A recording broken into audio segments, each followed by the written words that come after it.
Niners, a partner organization of Tatak Botante. A question for... This question is addressed to Senator Chiz.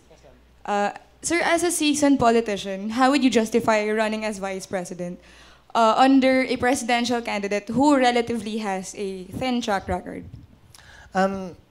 Mas matanda sa akin si Grace, Mas bata ako sa kanya. She was born in 1968. I was born in 1969. Santon. Tiyak ko, hindi ko panahon ngayon. Hindi ko alam kung darating yon. Maaring hindi na. Pero tiyak ko ngayon, hindi yon. Dapat matuto ang bawat siguro naninilbihan sa pamahalaan, lalo na sa mga halal na pwesto, na magbigay daan dun sa mga tao na sa pananaw at paniniwala niya ay kayang pagsilbihan, dalhin ang bola, ika nga, at manilbihan ng tapat sa ating mga mamamayan. Balik ko yung tanong. Noong 2010, mas malawak din naman ang karanasan ni Secretary Rojas kaysa kay Pangulo Aquino. Pero piniling suportahan pa rin ang mas nakararami. Kabilang ako doon, si Pangulo Aquino. Pati yung partido niya, yun ang pasya. Piniling masuportahan yung mas kulang sa karanasan na si Pangulo Aquino kesa si Secretary Rojas at that time.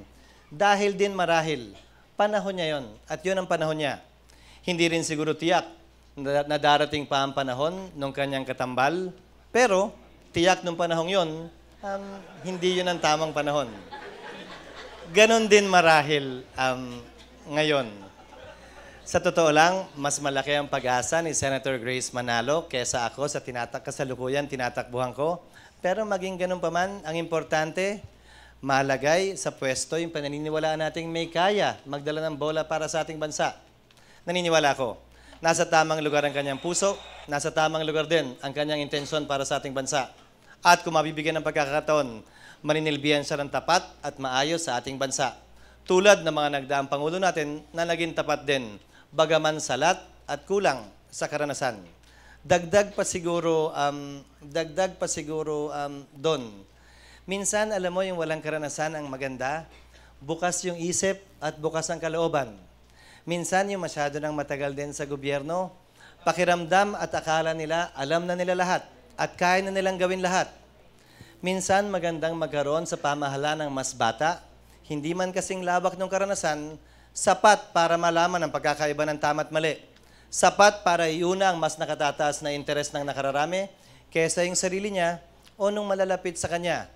Bukas na kaisipan para makinig at pakinggan ang iba't ibang opinyon ng mga taong marahil ay mas marunong sa kanya at mas may karanasan. Para sa gayon, ika nga ni Ma'am Lenny kanina, sa mas maraming taong nagbibigay ng kanilang input at opinyon, mas magiging inclusive ang paninilbihan ng sinumang Pangulo at mas mapapatunayan natin na buhay at malakas ang demokrasya sa ating bansa sa pamamagitan ng partisipasyon ng mas maraming tao. Walang Pangulong may kaya magbalikat ng lahat ng problema ng bansa.